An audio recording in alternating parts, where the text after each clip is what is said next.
Welcome, everyone. I'm Michelle Hamilton. I'm an associate professor of public history at Western University, as Paul has said. I live and work in the settler community of London, Ontario, which is on the lands connected to the McKee Treaty, the London Township Treaty, and the Dish with One Spoon Wampum.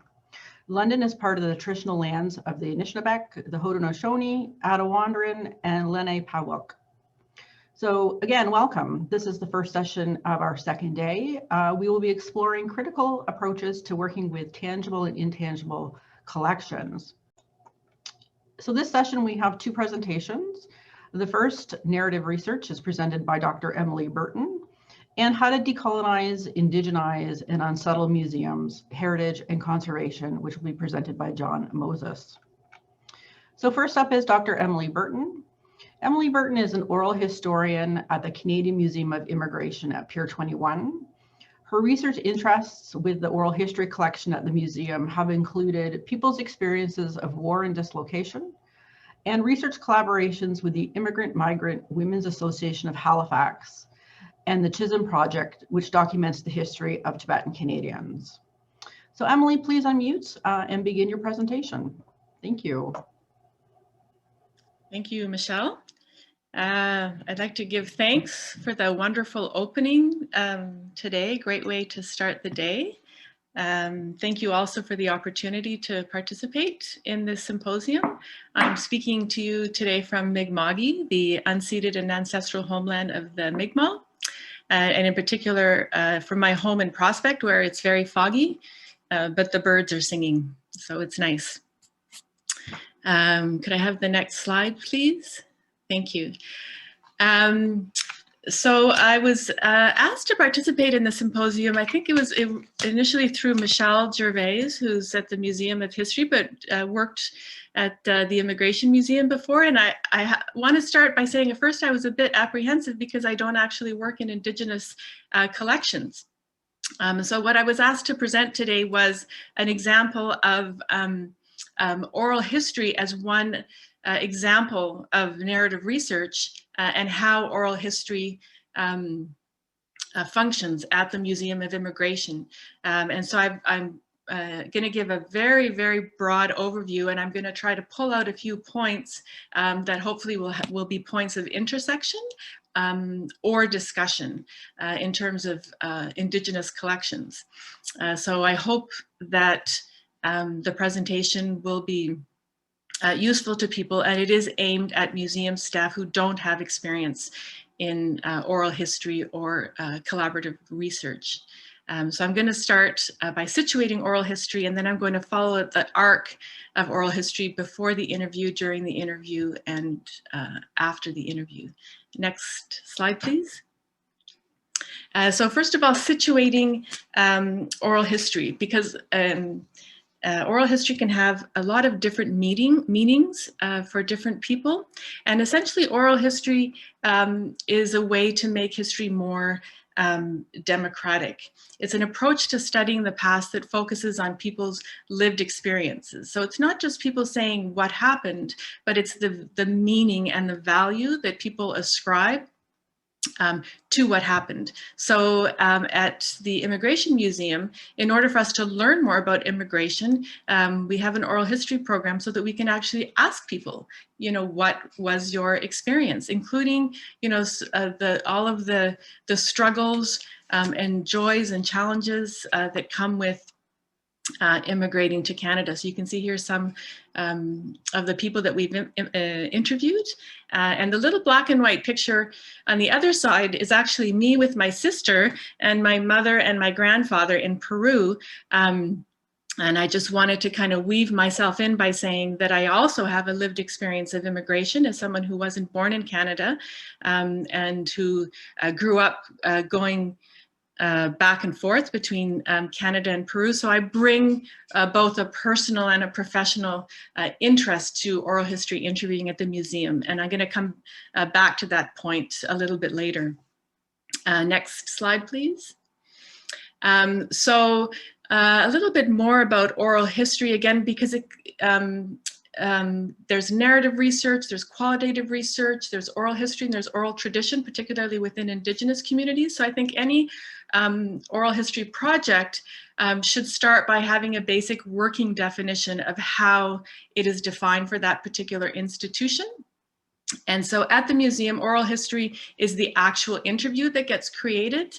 We now do mostly born digital video interviews, but it also refers to the process itself of doing oral history. Next slide, please. So again, the arc, the next slides, I'm going to give just 3 quick points on each of these 3 areas. Next slide, please.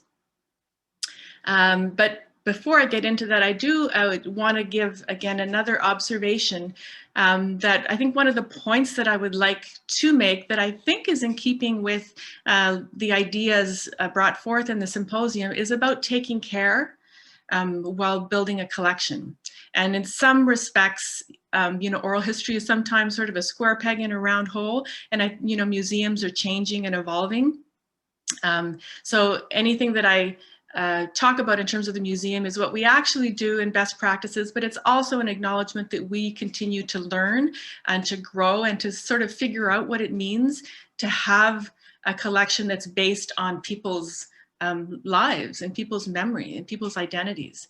And so ideally, you know, there's this kind of arc of understanding in terms of not just doing the interviews and the research ethics that they're embedded in, but across the board into, you know, how we manage the collection, how we create categories and databases, and how we use the interviews as well. So 2 themes that I would like to bring out are informed consent and sharing authority. Informed consent is a common research ethics term, and I think John will probably talk about that more. He sent me a number of interesting documents. One is the Royal Commission on Aboriginal Peoples Research Ethics Statement, and also some interesting documents from the Six Nations Council Research Ethics Guidelines. So we see in all of these documents the idea of informed consent. So I'm going to talk about that a bit. Sharing authority, the actual term, I think maybe a little bit more particular to oral history within the discipline of history, but the ideas behind it in terms of guiding principles, I think also resonate in different research environments. Next slide, please. So before the interview, I'm going to touch upon the big picture, talk a bit about outreach, and then focus again on consent. Next slide. So the big picture. One of the great things about oral history is that it can be very, very small or very, very large, and it can be sort of adapted to the circumstances, to the human resources, to the budget, and other considerations. And so it's very flexible in that regard. I think, though, that all projects, whether it's a very specific project with a beginning, middle, and an end, or the project of, you know, building a collection at a museum in oral history, all projects begin in some sense with the question, why? You know, why are we doing this? Why are we collecting these interviews? It's my cat walking across the table. Thanks. Next slide, please. So just an example of some of the things to think through in terms of an oral history project. Are the interviews going to be audio or video? So we have a little Zoom audio recorder up at the top there. Again, a very, you know, a small scale or an inexpensive project could be an audio project with a Zoom recorder. Are they going to be video interviews? Are they going to be in a sort of a studio setup like the kind of black box setup we have here? Or perhaps the interviews are going to be done at a community center or in a person's home. So just one example of the many kind of things that need to be thought through at the beginning of an oral history research project. Next slide, please. Outreach. So there are a number of different strategies for outreach at the museum. I wanted to just give one example. And this was outreach with a research collaboration that Michelle mentioned with the Immigrant and Migrant Women's Association of Halifax. And so we worked together on this project. So we each developed our own outreach posters, sort of based on our institutional identities. But mostly outreach is really about establishing relationships with people. And so that was the case in terms of this collaboration with IMWA as well. I went to them initially with an idea, would you like to collaborate? And they said yes, and they decided that they wanted the focus to be on mothers and daughters. So we extended this invitation, and then we ended up interviewing 3 mother-daughter pairs in 8 interviews. Next slide, please. And this is just a bit of an example of that. You see the women that we interviewed there in some of the slides, and myself and the co-chair from the Immigrant and Migrant Women's Association, Maria Jose Yax Frazier, who was also present in all of the interviews. And then the collaboration continued. We met with all of the women, the mothers and daughters who had participated in the project, and we all collectively decided, okay, where do we want to go from here? And we decided to make a video based on the 8 interviews that we had conducted. So you can see us in the media editing room there working on the video.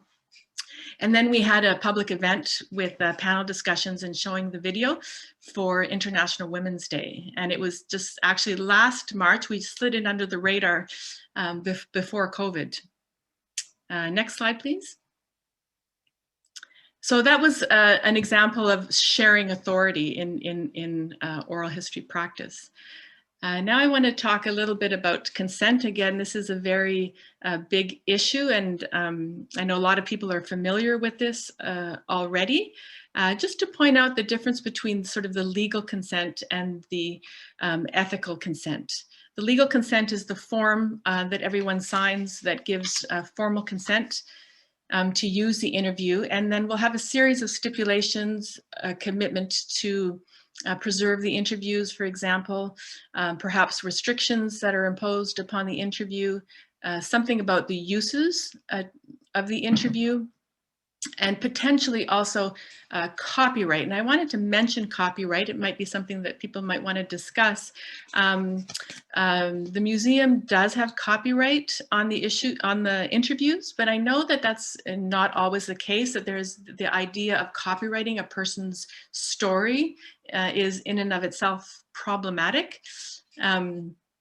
I did a workshop a number of years ago at the Museums Association of Saskatchewan at the Gabrielle Dumont Center, and 2 of the staff from the center were there. And as I remember it, they explained that they don't copyright their interviews because of that principle of not being able to copyright someone's story. So it can get complicated. At the museum, we do allow for third-party use. People can contact us and have a license to use the interviews. So us having copyright protects people who have been interviewed from third-party use, because we can ask people, okay, who are you? You know, how are you going to be using the interview, and so on. And then there's ethical best practices. So the museum does have a research ethics statement. It's a much smaller one compared to the Royal Commission on Aboriginal Peoples, for instance, or other ones that are used by universities. But it has some basic principles that guide our research. Do no harm, for instance, is one of the main ones. And we do interview people, for example, who have come to Canada as refugees, who have had experiences of war or other, many other life experiences that are potentially traumatic. And so we want to make sure that when we interview people, we're not causing harm to the people that are being interviewed, but also to the interviewers or anyone that's in the room as an observer or the videographer and so on. So having an ethical guideline, principles, is a way to build informed consent. So it's not just the signing of the legal document, but there's a broader discussion around what the interview process means. Part of it also is the right of withdrawal, that a person can withdraw their consent at any time, not just the day of the interview, but it could be a week later or a month later or 10 years later, when a person decides they no longer want the museum to have the interview accessioned into their collection. So that's just a little bit on some of the ethical principles that guide research. Next slide, please. So informed consent covers a number of areas, including legal, ethical concerns, and possibly other ones as well. And there are other processes involved in building informed consent that I'm going to talk about a little bit as well. Next slide, please. So now the interview, and then again, I'm going to talk about before the pre-interview, the interview process, and then I want to hone in a little bit on what in oral history is referred to as insider-outsider dynamics. Next slide, please. So the pre-interview, this is a very, very important part of the process. Unfortunately, we often do it over the phone because we travel across the country to interview people, and we're based in Halifax. And so sometimes, you know, our first contacts are through email, or maybe it's through a settlement worker who has given us a person's contact information. And so then when we talk on the phone, we're able to explain more about the museum, about the oral history program, about, you know, the potential uses for the interview. So again, this is a part of the process of building informed consent.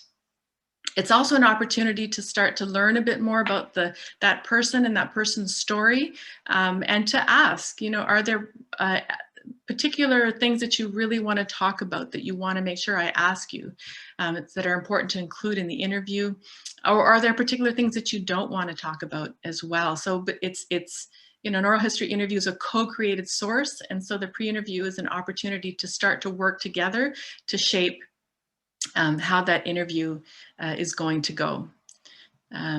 Next slide, please. And then there's the interview process. When I do oral history workshops, I usually spend a half a day, sometimes a whole day on this. And so I've just pointed out here a few areas that we would cover in terms of you know, things to be aware of in an oral history interview. And in a general sense, I would say that the more that as an interviewer, the more we are able to kind of internalize some of the things that are on this list, the more we're able to be present.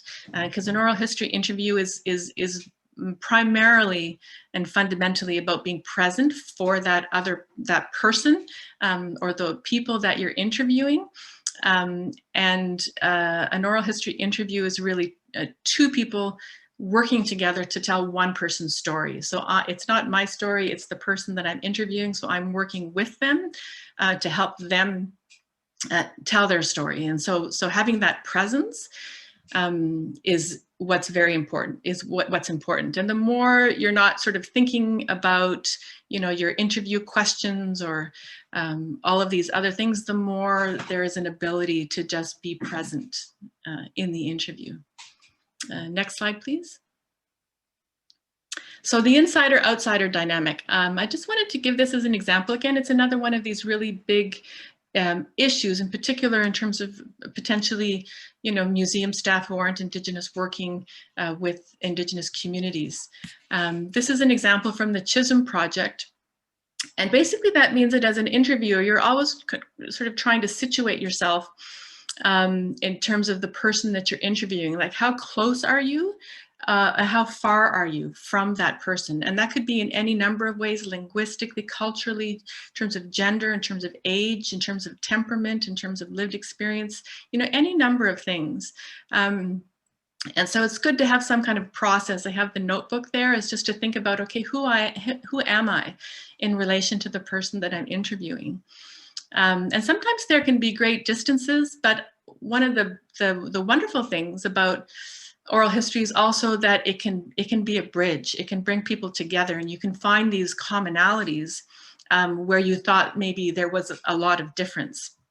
And so that's kind of a wonderful aspect of it.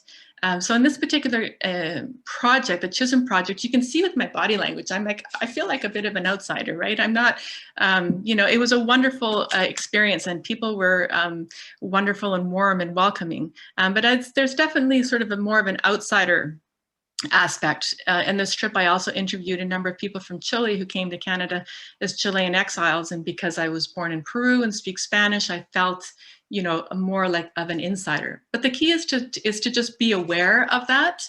And the woman in the black, Deki Jemyanling, she was there with her mother in the red coat, Yeshi Jemyanling, who I was interviewing, and she was helping her mother in the interview. And I'm now involved in a follow-up project with Deki and other people of her generation, where they've had training in oral history, and they're interviewing people of that generation that came to Canada from the 1970s. So I'm really excited about that sort of, you know, where that project is going. And I'm also very curious to see what the interviews will be like. Those are the ones that I conducted and the one that Deki and other people Dickey and other people have conducted in terms of the information. So it's one of these things that needs to be sorted out, but it's not always obvious, I guess, that being closer is the best. That needs to be decided on a, you know, depending on the project and depending on the community. Next slide, please. So after the interview, so just wrapping up here the last section, and again, there's just 3 areas that I'm going to touch upon. Next slide, please. So the relationship doesn't end when the interview ends. There's a whole series of follow-up considerations, and we always send people a copy of the interview, and we always try to inform people when the interviews are used and invite people when there are events in different parts of the country. Next slide, please.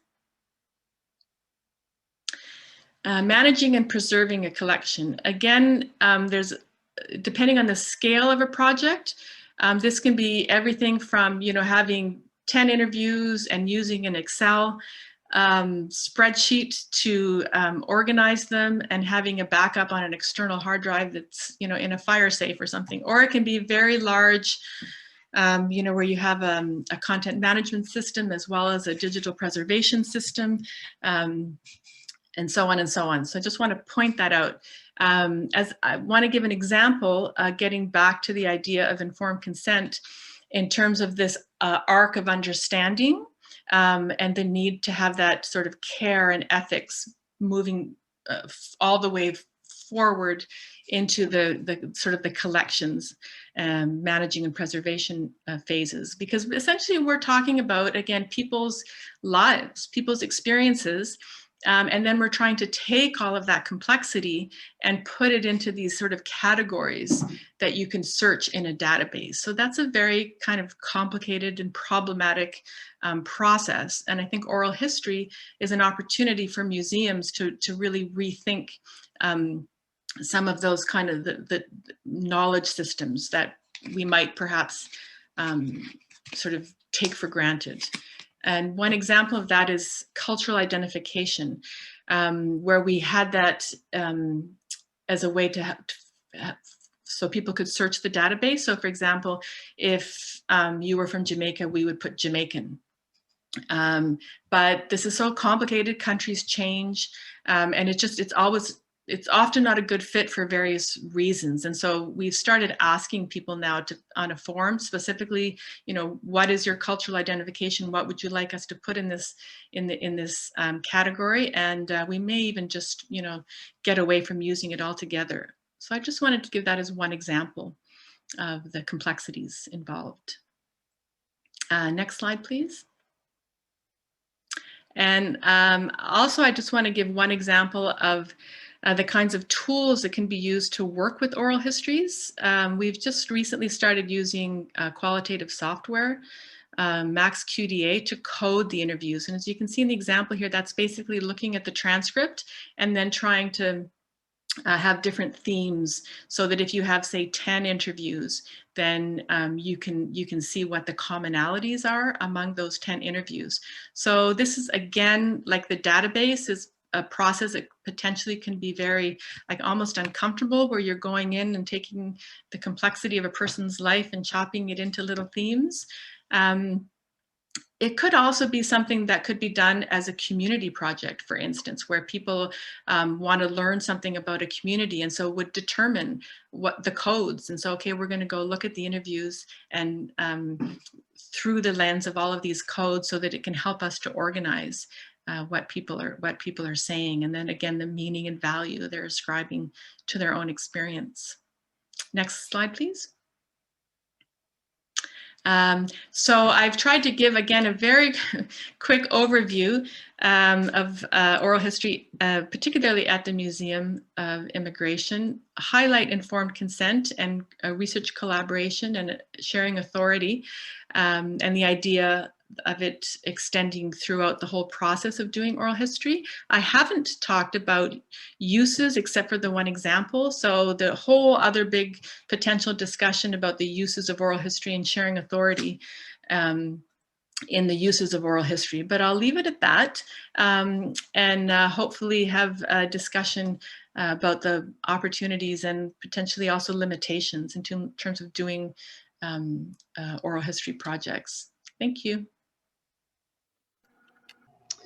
Thank you so much, Emily. I think I'd like to second the idea of shared authority as not just something that's useful to oral history, but in a broader way between museums and communities. And also the idea that the relationship doesn't end once the interview ends. I think that's a useful thought for us in our broader work as well. So now I'd like to introduce our second speaker, John Moses. Currently the lab manager of the Combined Objects, Paper, and Archaeology Conservation Labs of the Canadian Conservation Institute in Ottawa, John Moses was previously repatriation supervisor at the Canadian Museum of History in Gatineau, Quebec. He is a member of the Delaware and Upper Mohawk bands at the Six Nations of the Grand River Territory near Brantford, Ontario. John, please go ahead. Great. Well, thank you very much. Sego Skenagawaga Sawadis Moses Young Yats, Kenyatse Wugnoshoni, Kenyatse Lenape. I want to acknowledge, of course, our Indigenous veterans and elders and the traditional Indigenous territory of the Anishinaabe, from which I'm joining you today. I am here in Ottawa. My name is John Moses. I'm a member of the Delaware and Upper Mohawk bands from the Six Nations of the Grand River Territory near Brantford, Ontario. That's where both my parents were born and raised and where the majority of my extended family members continue to live and work. My father was the late Russ Moses. He was a residential school survivor like his father and grandfather before him. They all went to the Mush Hole there, the Mohawk Institute in Brantford. He was a naval veteran of the Korean War, and he was a federal public servant whose various appointments included being the Deputy Commissioner General of the Indians of Canada Pavilion at Montreal's Expo 67, and more of which later. My mother is Helen Montour Moses. She lives in retirement here in Ottawa. She's 90 now. She had followed her own mother, Edith Anderson Montour, into the nursing profession, and Helen was one of the original founders of the National Indigenous Nurses Association of Canada back in the 1970s. So I'm just sharing all of this with you so you know exactly who I am and where I'm coming from and what informs my thinking on various matters. Now, the following views and perspectives are mine alone, based on my own lived experience and accumulated body of knowledge, and they do not necessarily reflect those of my employers. Neither are they presented in the context of any specific museum controversy. My comments today apply to the current state of Canadian museums, heritage, and conservation practice in general. There is much talk these days of decolonizing, indigenizing, and unsettling museums and gallery spaces in Canada.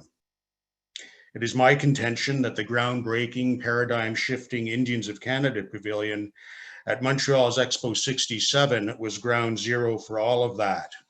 The pavilion was a watershed in Indigenous self-representation before national and global audiences, And everything Indigenous peoples have done in the meantime in the context of museums, galleries, and related spaces is an attempt to regain and restore that degree of cultural sovereignty and autonomy in respect of telling our own stories, both on our own terms and in our own terms. Now, having said that, I acknowledge, of course, that museums, both historically and as presently configured, are fundamentally colonial spaces, that colonialism is to be repudiated, and that therefore museums are potentially awful places in relation to Indigenous peoples. That's understood. Every museum, heritage, and conservation professional must be aware of and acknowledge this state of affairs. Demonstrating and manifesting a knowledge of such matters is not to take a strident political or ideological stance. It is, simply put, another measure of the professional competence of anyone in our field, regardless of their subdiscipline, that they are aware of the fact that Indigenous sensitivities exist in respect of museums, heritage, and conservation. Indigenous peoples do not accept museum practices as unquestioned social goods and are more concerned with identifying how Indigenous ancestor objects in museums came to leave Indigenous communities in hands in the first place, and how to retrieve Indigenous languages and oral histories. Now, for me, the immediate task at hand is how to decolonize, indigenize, and unsettle existing institutions while planning for new Indigenous-led cultural spaces of the future. To unpack these terms specifically, museum decolonization, from my Indigenous perspective, involves rethinking conventional museum governance models and management practices and replacing these with Indigenous-inspired systems for consensus decision-making that determine levels of responsibility, accountability, consultation, and information sharing. While indigenization itself is a process of privileging Indigenous views and perspectives on any subject matter being dealt with in the museum setting. Unsettling is the process of changing organizational behaviors and practices, especially in the area of staffing and human resources, such that the recruitment, retention, and career advancement of Indigenous experts on Indigenous issues across the spectrum of the museum disciplines is prioritized. Many recruitment practices, including those for publicly funded museums, galleries, and conservation institutes, remain wedded to a concept of diversity and inclusion that sees Indigenous peoples as merely another tile in Canada's ethnocultural mosaic, as defined in the notion of 2 official languages, i.e. French and English, and 4 designated groups within Employment Equity Act legislation. The reality, however, is that Indigenous peoples have constitutionally protected Section 35 Aboriginal and treaty rights, which do not accrue to other groups, and which must be implemented and respected in institutional staffing and hiring practices, leading to special measures for the recruitment, retention, and career advancement of Indigenous employees. Moreover, any contemplated conduct by Crown entities, including national and provincial museums, that is perceived as having a potentially negative impact on Section 35 Aboriginal and treaty rights may trigger assertions of the legal duty to consult and accommodate the views and perspectives of Section 35 Aboriginal rights holders. Now, my current employer is the Canadian Conservation Institute, a special operating agency within the Federal Department of Canadian Heritage, where I'm the manager of the Combined Objects, Paper, and Archaeology Conservation Labs. CCI is a federal science organization and a research and development hub for innovation in the knowledge sharing, preventive conservation, conservation treatment, and scientific analysis of cultural properties, ranging in size and complexity from individual artifacts and works of art to entire monuments, historic sites, and cultural landscapes. The discipline of conservation is fundamentally concerned with the chemistry of art and artifacts and with identifying and arresting the agents of deterioration. Having said that, conservation is ultimately no less a values-laden social practice than it is a technical or scientific pursuit. In respect of conservation itself, my primary interest is in advocating for the personhood and agency of Indigenous ancestor objects in collections and questioning whose values, ethics, and assumptions form the basis of conservation decision-making, again, whether for individual artifacts and works of art or for entire monuments, historic sites, and cultural landscapes. In respect of museum practice in general, I am always eager to question who gets to speak on whose behalf concerning representations of indigeneity in the museum and gallery space. For me, the ultimate goal is to move beyond the mere representation of Indigenous views and perspectives and attain something nearer their actual unfiltered presence. The filter down effects for the conservation disciplines would include the rise of a unique Indigenous conservation ethic and practice that would prioritize the retention and reclamation of Indigenous traditional knowledge systems, including languages and oral histories, and reassociating Indigenous ancestor objects, whether in museums or in communities, with their authentic Indigenous language terminologies. Now, on a practical level, institutions looking to facilitate outreach, engagement, and consultation with visiting Indigenous delegations to museums and galleries to view and discuss next steps leading to increased Indigenous access to collections must anticipate and manage a variety of real-world logistical challenges. These include making Indigenous rights holders aware of the range of federal and other programs to which they might apply to enable collections visits and facilitating their applications to do so, setting aside sufficient funds each fiscal year within the institution's own budget for Indigenous engagement and consultation. And when visits are being planned, confirming all necessary arrangements in respect of return airfare, ground transportation, meals and accommodation, immediate financial compensation for the expert knowledge and advice being shared, and appropriate gifts for any elders or veterans involved. And finally, providing special meeting places in the museum itself, whether in existing boardrooms, exhibition galleries, and in collection storage spaces that have the range of special features necessary to enable smudging, ritual feeding, and other aspects of traditional care. These building design features include privacy, the ability to disengage sensors and alarms at will, high efficiency systems for ventilation, and easy access to the outdoors and specially landscaped green spaces that are likewise appropriate to traditional care during temperate weather.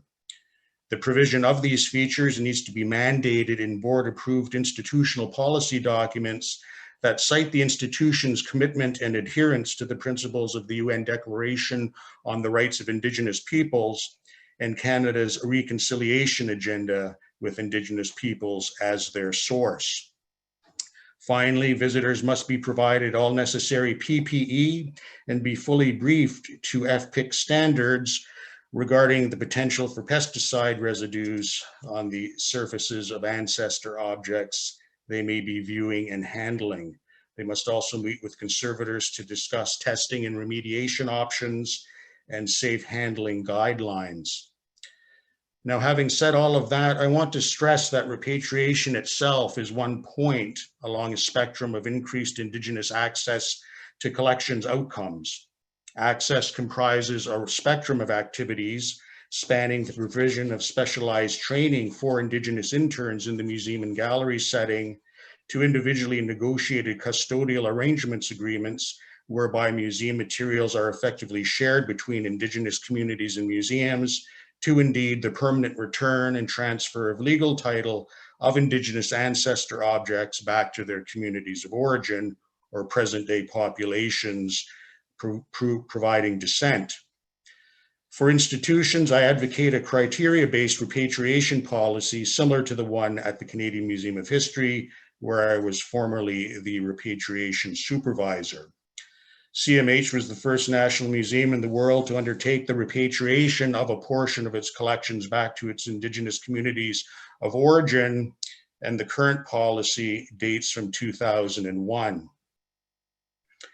An ideal policy prioritizes human remains and associated grave goods, sacred ritual or ceremonial objects, objects that were obtained under conditions of duress or theft or trespass onto Indigenous territories, objects that may spur the retention, revitalization, and reclamation of Indigenous languages and oral histories, and finally, objects of outstanding artistic or creative merit and achievement.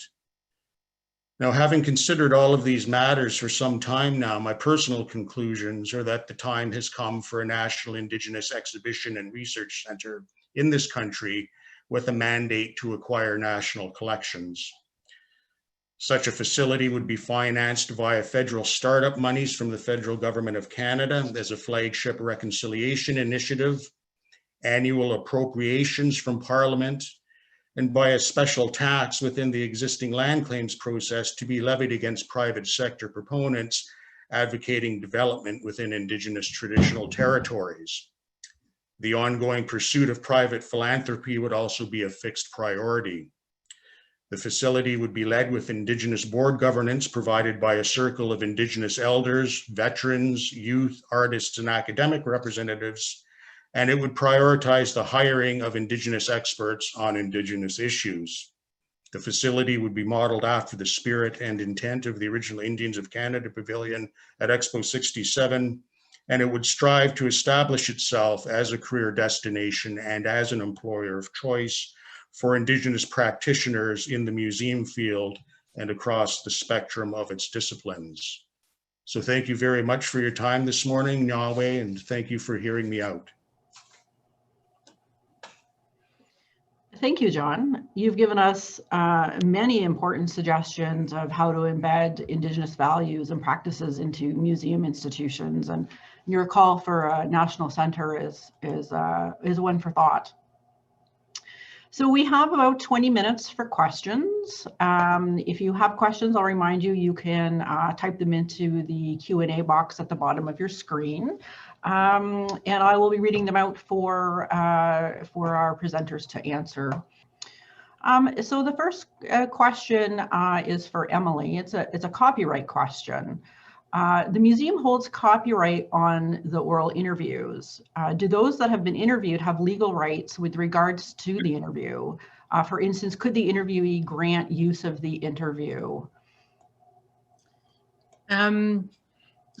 The collections manager would be able to answer the question in more detail than I would, but as I understand it, when people are given copies of the interview and people do use them in various ways, or posting them on social media and so on, and so the museum doesn't follow up on that.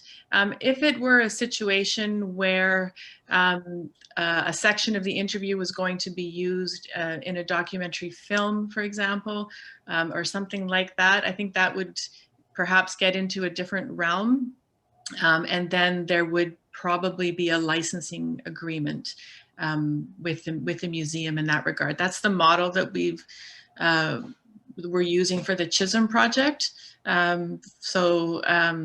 Because they are producing resources as well. So yeah, they would come back to the museum for a licensing agreement.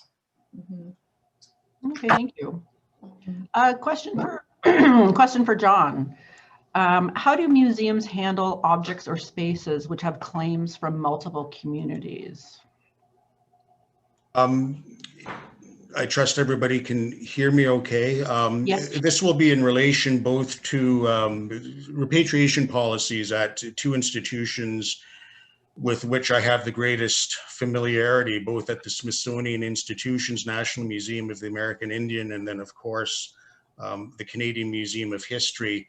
I know there are a number of my CMH colleagues who will be on the line this afternoon, so I would defer to them in providing greater detail. But basically, under the current CMH policy, for example, and this is something that holds true with other institutional repatriation policies at other museums, is that before the museum itself can adjudicate the forthcoming claims, negotiations have to be completed amongst those groups themselves that have competing claims to the same material. So the museum can certainly facilitate in providing its services and its good offices and offering a meeting place to groups that have competing claims to the same material, where representatives of the various nations in person can conceivably meet in person in the presence of the objects and sort of,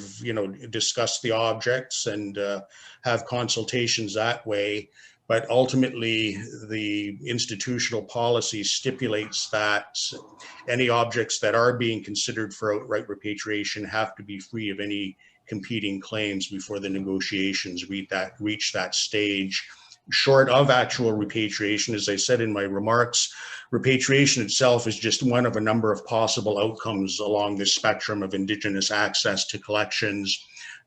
Short of repatriation, there are numerous possibilities for shorter and longer term loans where objects can be shared between communities, and also custodial arrangements agreements, which are somewhat more formalized arrangements whereby in essence, the legal title to the objects in question, the Indigenous ancestor objects in question, is actually shared between the museum and one or more First Nations. And it's understood that for periods of time, the ancestor object might be physically at the museum, or it might be physically within the communities of origin and that kind of thing. So repatriation itself is just one of a number of possible outcomes that lies along this spectrum of access. So, thank you. Thank you, John. This is perhaps a question for both of you. How would you apply recording restricted or culturally sensitive stories? For example, a story passed down from generation to generation that can only be heard by certain people. Emily, do you want to take that first? Sure. Yeah, that's a tricky one. I guess if it were restricted, I'd probably say we wouldn't record it, that you'd find another format to keep those stories, to have continuity with those stories. If it's culturally sensitive, then it would be worked out through a discussion, I guess, in terms of informed consent. One of the tricky things in terms of, I guess, an example that I've experienced is when, the person you're interviewing may give consent, but then they may talk about other people in the interview. So this would perhaps be a bit of a similar situation. And so the other people aren't giving their consent. And that's where informed consent does get really complicated, especially in a generational sense. So I don't think I have a good answer for you, except to say that that would be a situation where, discretion would be necessary and discussions would be necessary. Yeah, I don't know, John. And from my perspective, and again, I would defer for more detailed commentary from my CMH colleagues who will be on the line later today. Certainly the situation at the Canadian Museum of History is that when there are forthcoming requests to access sacred or ritual material, whether this be embodied within the Indigenous ancestor objects themselves, or perhaps is recorded within various media, whether it's wax cylinder recordings or material that's subsequently been re-recorded onto reel-to-reel or cassette tape, or more recently digitized onto newer platforms. There's always a provision where the person making the request is referred back to the appropriate traditional authority within the community of origin. And I would indicate too that the issues around these matters are heightened all the time now with the possibilities afforded by digitization and putting things available on the web. It's very tricky if we're talking about material and traditional knowledge that should never have left Indigenous hands in the first place. And now with all the added opportunities provided by increased digitization, there's a potential there for the sensitive information to be even more widely broadcast, which creates problems in its own right. So thanks very much. Thank you. A question for Emily. Do you work OCAP principles into the informed consent form that you use? No, I'm not familiar with that actually. It's an easy one. Yeah. I would just chime in, that's ownership, control, access, and possession. It's a series of principles that I think at the end of the day are enshrined within some of the more recent policy documents. For example, the Tri-Council policy statement on research involving humans. And, ultimately the same principles are reflected within the ethical guidelines for research that were promulgated for the Royal Commission on Aboriginal Peoples, and the increasing number of Indigenous self-governments out there that have their own research ethics protocols ultimately reflect the same values of ownership, control, access, and possession. Thanks. Okay, another question for John. You mentioned in your presentation 4 qualities that museum buildings and spaces should strive for, such as privacy and HVAC facilities. This person would like you to repeat those Right. and asks if there's any other space considerations that museums should consider when Indigenous community members are visiting and sharing their stories. Right. In other words, how do museums physically co-create safe spaces? Right. Well, I think these are all very basic building design issues that certainly for any, brand new purpose-built museum that might be under design and construction right now ultimately should be easily obtainable, and then existing and older structures can be retrofitted to achieve the same aims. But basically, you need privacy. So you need areas within the building that can be set aside from the hubbub of ordinary activities, whether through retractable walls, for example, potentially in some cases when there are sensitive meetings occurring, these can happen before or after ordinary hours or on weekends, for example. There are any number of mechanisms to ensure privacy and to ensure, I guess, discrete working areas within the institution. Other very practical infrastructure issues.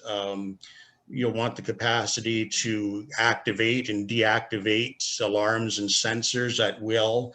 I know in some buildings it seems to be a major undertaking where you have to make arrangements, many days, if not a few weeks in advance with, the building security and other responsibility centers. But it should be, it's possible to have a much more immediate sense or much more immediate arrangement where you can basically deactivate sensors and alarms at will, obviously, so nothing untoward occurs during the course of smudging, that kind of thing.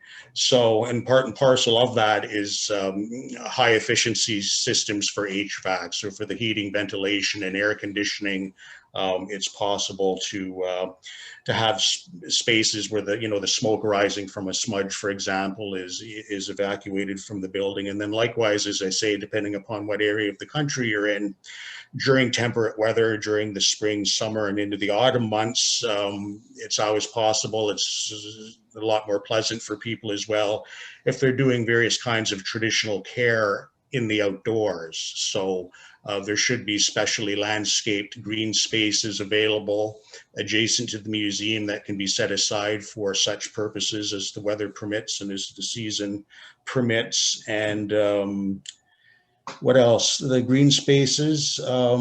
Yeah, and sort of the guiding principle here is that you're saving yourself a lot of headaches right off the top if you just don't do these things as a matter of practice. But above and beyond that, you enshrine them within policy documents that apply to your institution and how it conducts its relation with Indigenous peoples. So have a traditional care policy. Institutions should consider having a traditional care policy that specifically references the institution is doing this because it adheres to the principles of UNDRIP, it adheres to the Truth and Reconciliation Commission calls to action, and it adheres to Canada's reconciliation agenda with Indigenous peoples. So, that provides you the bureaucratic position of strength. You're not just doing this for the sake of doing it. You're doing it because you're helping to implement institutional policy. So, thank you. Thank you. Question for Emily. How do you protect people from trauma during an interview in a practical sense?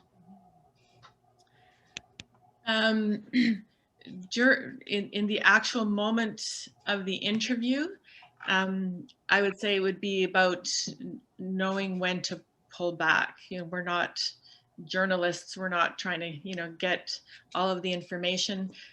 So it's sort of reading, I guess, the, you know, the body language of the person, and their comfort level, and knowing when to pull back and not ask.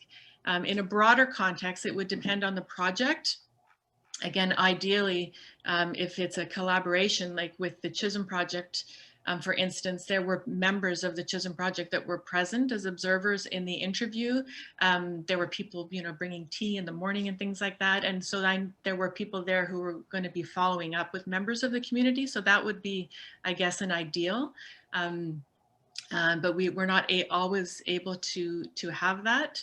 So it would be before the interview of knowing, you know, what not to ask, and then in the context of the interview, knowing when, okay, it's, you know, I'm not going to ask that question.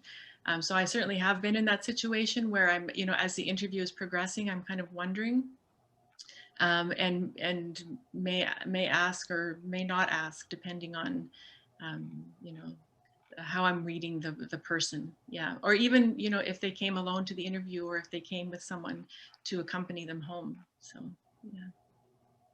Okay, thank you. Yeah. Well, I should point out too that in some projects, there was a project that was done called the Montreal Life Stories, and it was very particularly focused on people who had who had come to Canada as refugees and had experienced, you know, war and trauma. And they had a counselor or a psychologist who was available, because it's, you know, oral historians we're not counselors, we're not psychologists, so we have to be, you know, we can't wade into that territory. But if the project warrants it, then there would be somebody there to support them and to provide that resource. Yeah. Mm-hmm. Yeah, the Montreal Life Stories project is a wonderful one to have a look at if people aren't familiar with it. Okay, we have time for one more question. John, is a question for you. This is a big question. We could probably discuss this for a long time, but somebody asked if you think the process of access for Indigenous communities, as well as the repatriation of objects, have moved fast enough. Well, there's no denying that it is a bureaucratic process, and bureaucracy takes its time.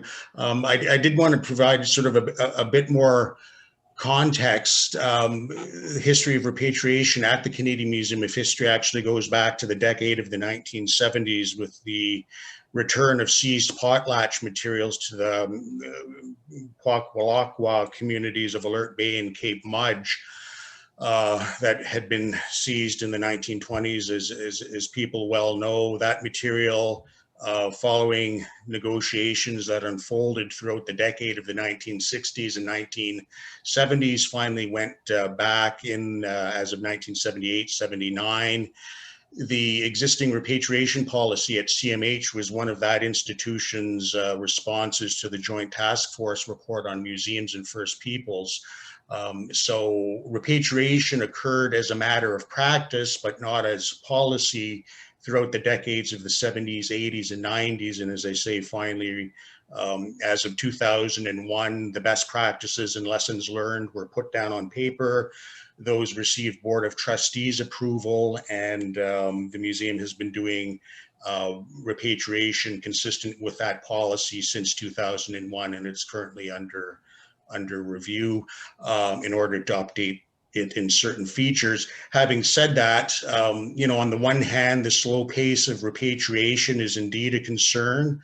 I would say the greater concern, though, is ultimately returning material back to what subsequent research might reveal to be the wrong community or the wrong recipient. So these things do take time. As I explained, objects that are subject to competing claims, must have those competing claims resolved amongst the First Nations themselves before repatriation can be entertained at the institutional level.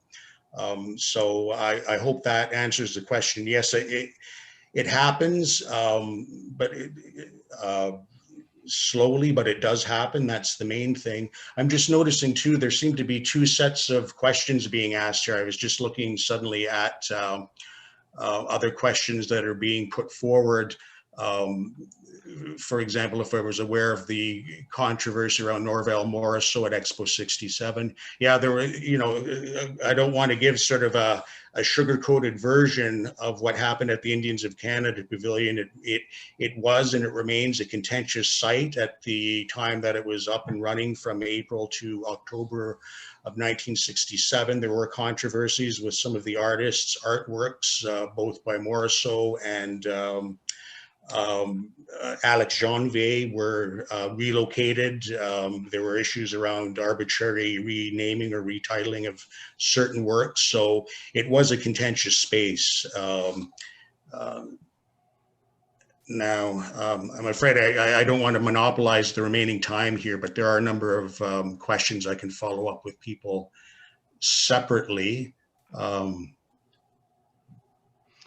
Yes, there's many wonderful questions. I'm afraid I'm going to have to close this session now. I encourage you to ask your questions perhaps through the chat, where you can direct your questions to specific individuals, either to Emily or to John. And just one final note, I've had a couple of requests to have the policies and the best practice statements that both of you have mentioned in your presentations, if they will be made available to the audience. And Mary has let me know that we can collect the links and provide those to people after the symposium for thought. So thank you both, Emily and John, for sharing your work today. You've presented us with some great ideas and concepts to think about that apply broadly to museums and heritage in Canada.